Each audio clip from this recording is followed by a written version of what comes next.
In my heart and mind, I always return to Atlantic Island Park.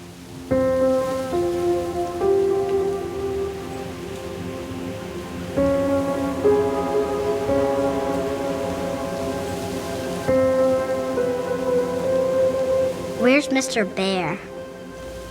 I haven't seen Mr. Bear, Callum.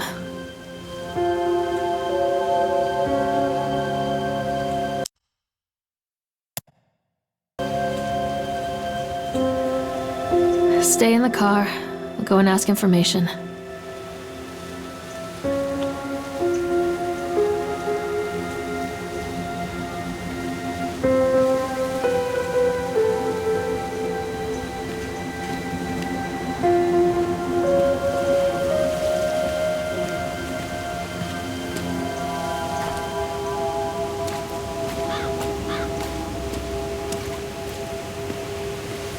Attention, patrons. The park is now closed.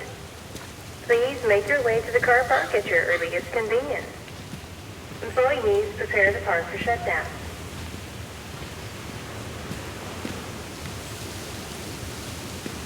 Callum was born the day this place opened. This is his favorite place in the world.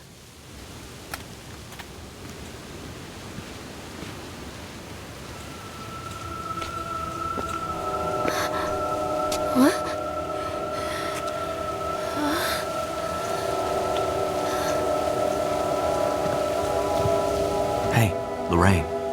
Lorrain. Don't blame yourself, Lorrain. People lose things all the time.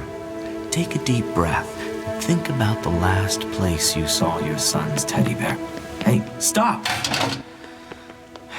I think your boy just ran into the park. I'll unlock the gates for you.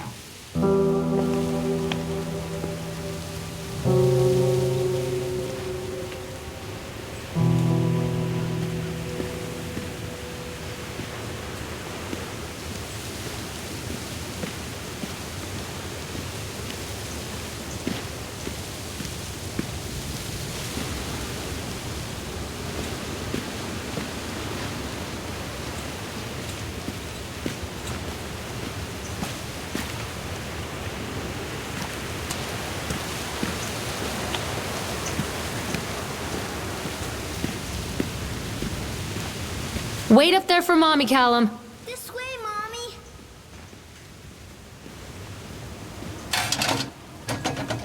Wait up there for Mommy, Callum. Catch me, Mommy. Callum, I told you to wait in the car. Come on, this way.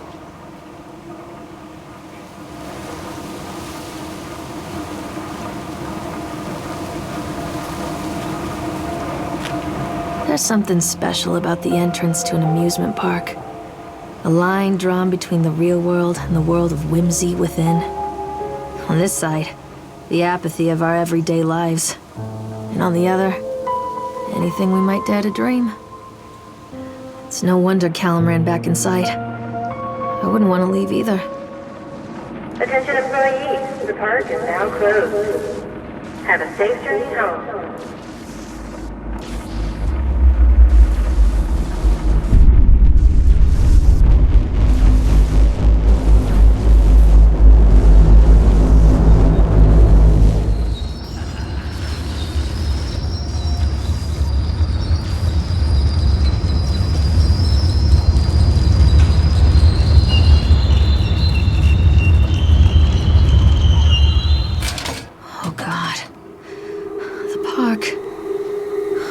What happened here?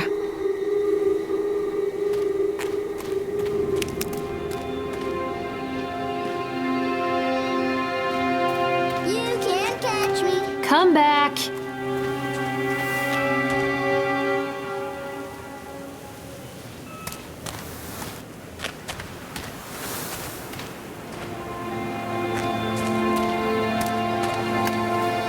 Mommy needs to see you, Callum.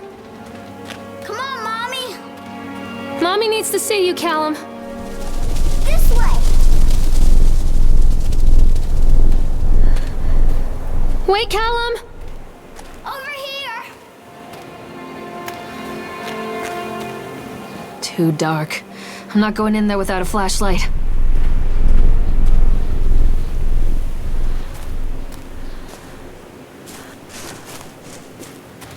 Hello? Over here.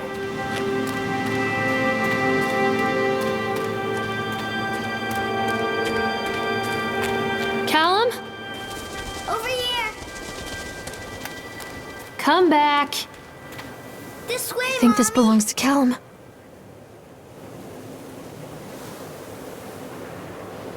Stop! Callum! Over here. Chad the Chipmunk, huh? Just a drunk guy in a suit.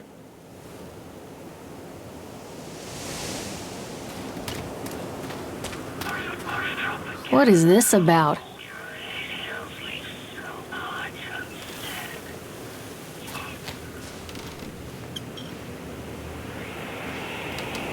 I'm not playing anymore, Callum.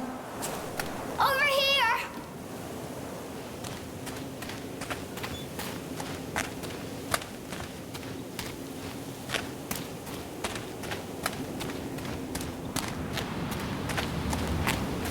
Don't hide from me, Callum.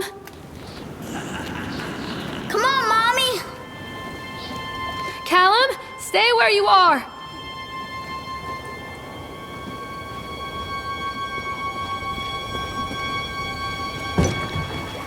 Callum, where did you go?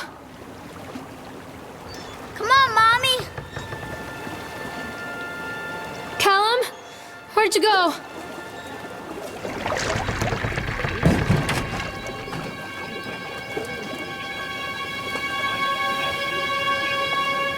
A boy named Hansel and a girl. They were very poor and had very little to fight.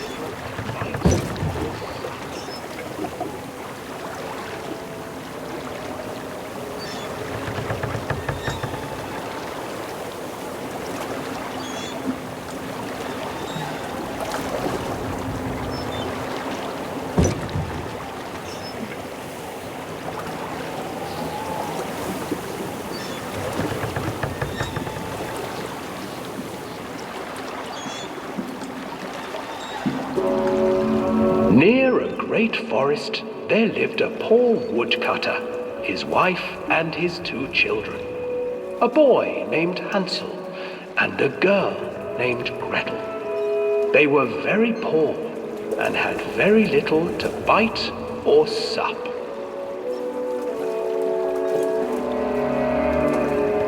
What will become of us? The woodcutter asked his wife one night.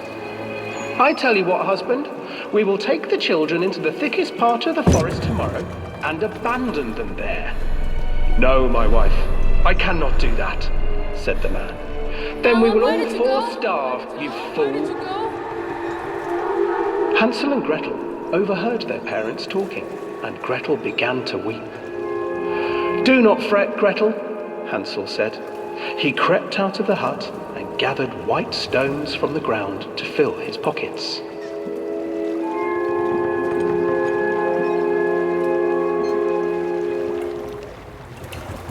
The next morning, the woodcutter leads the children into the forest. Before they leave, their mother gives them a slice of bread and warns them that they will get no more food that day. Clever Hansel leaves a trail of white stones behind them as they pass into the woods. When their father leaves them, the children wait a while, then follow the trail back to their parents' house.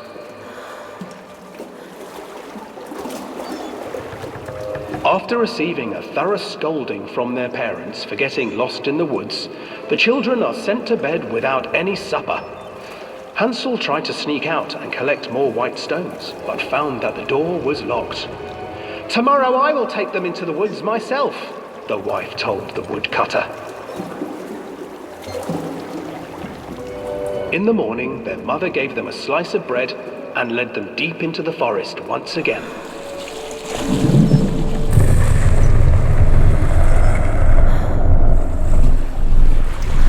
Hansel broke his bread into pieces and left a trail of breadcrumbs to lead them safely home. But hungry-eyed birds snatched up the breadcrumbs and his trail was destroyed.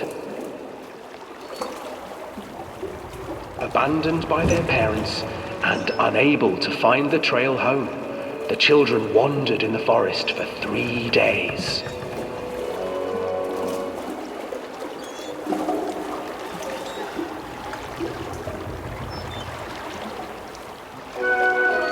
The children stumbled into a clearing with an exceedingly strange house.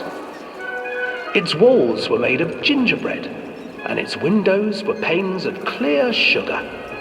Hansel, desperately hungry, ran forward and began to nibble on the walls.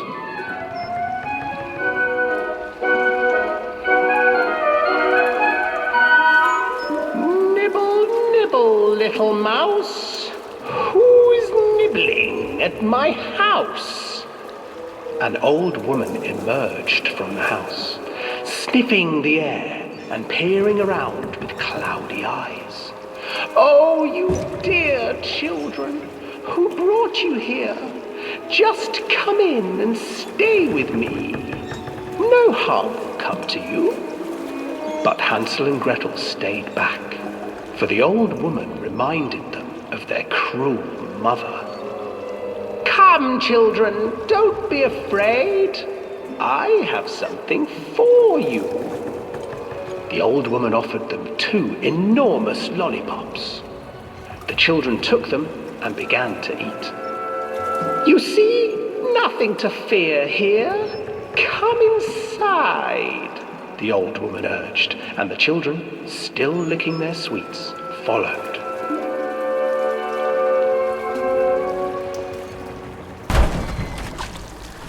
Once inside the house, the old woman changed. She stuffed Hansel into a cage and put Gretel to work, sweeping and cleaning her hut. Your brother will make a good mouthful, the old witch told Gretel. Once he is fattened up, I shall feast upon him.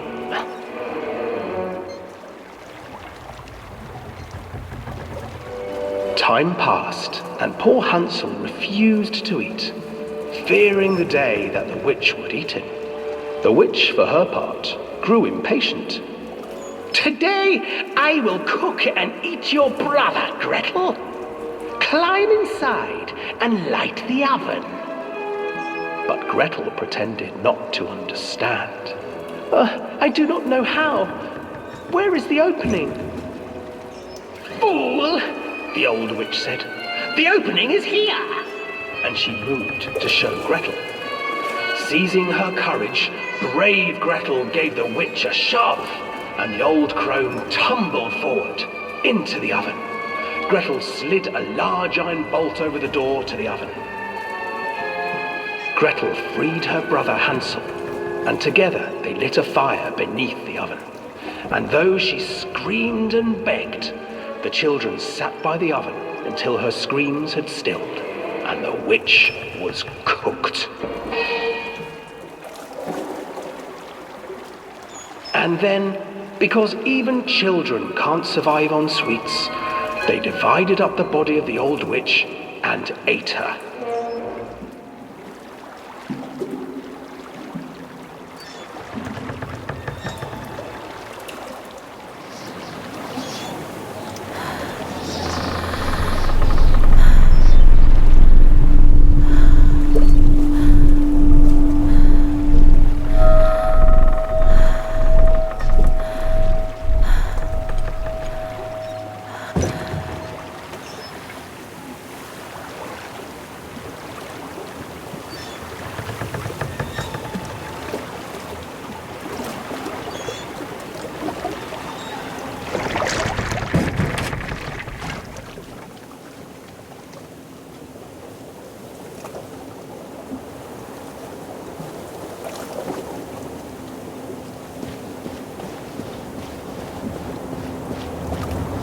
Hansel and Gretel.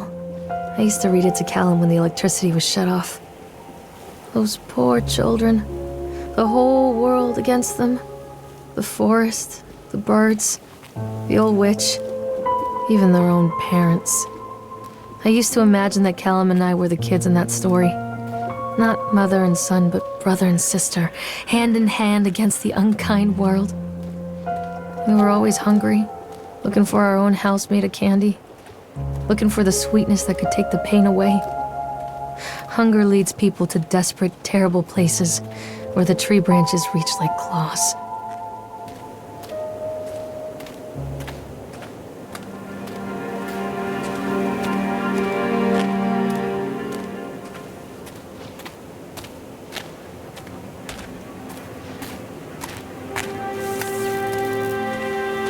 Another accident.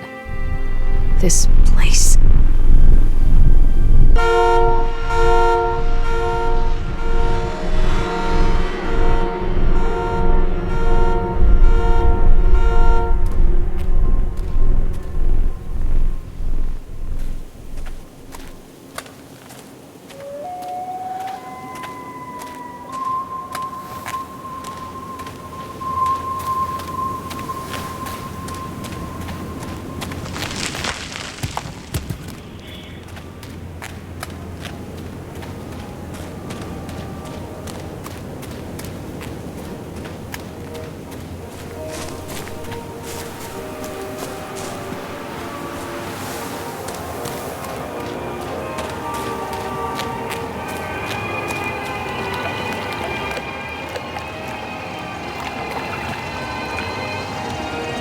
This old thing used to make the blood run to my head.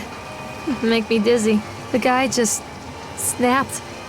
Those poor kids.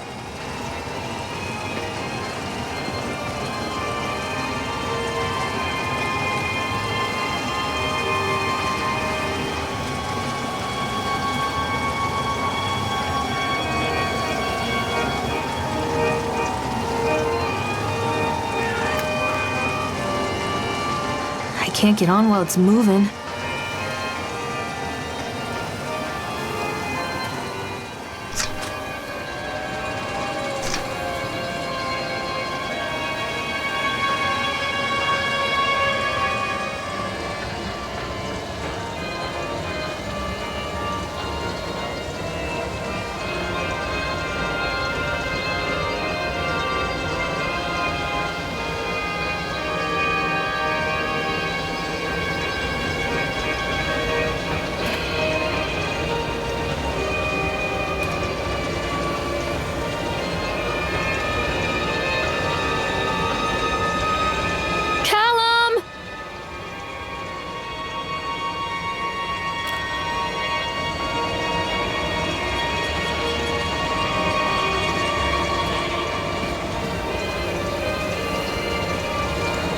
Hello?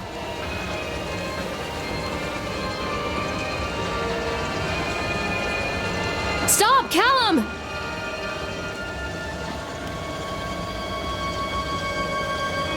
Treachery hides in thoughts. Treachery that lashes like a whip and scars our insides. The first time I saw Callum, my thoughts betrayed me. I looked down at this wrinkled, red, bawling thing and I thought, is that it?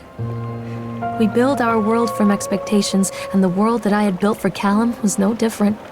He was so real, so there, and so far from my expectations. And they shattered, and as they fell in pieces, that one treacherous thought became a new foundation. All of the love that we shared, all of the warmth and goodness that followed, built on a single, traitorous thought. Callum, tell Mommy where you are.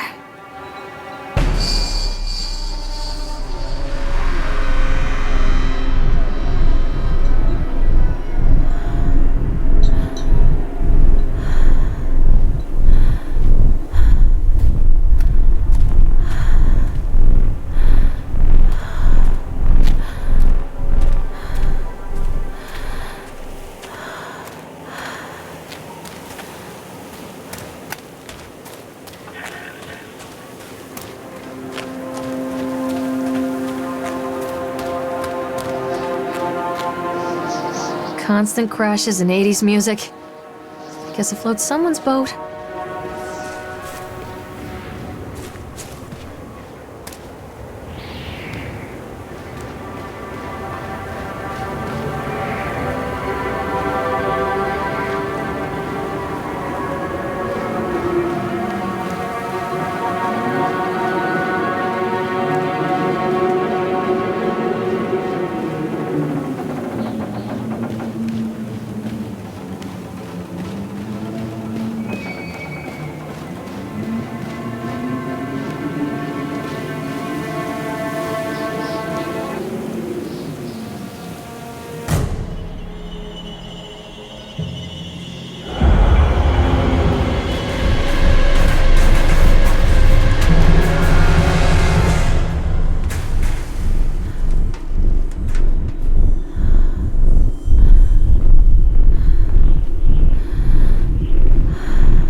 It's a matter of public record that I am a failure as a mother.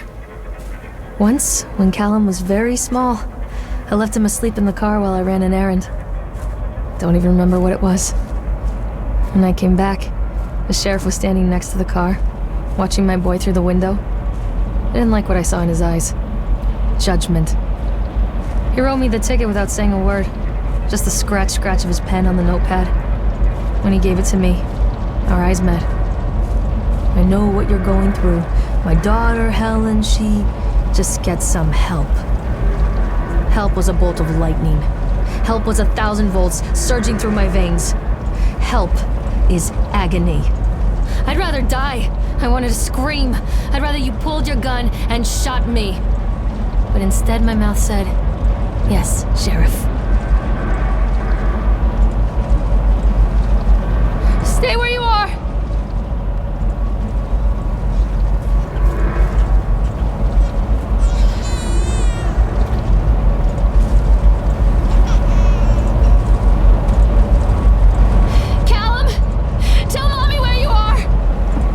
So they are going to close this place down. Doesn't surprise me.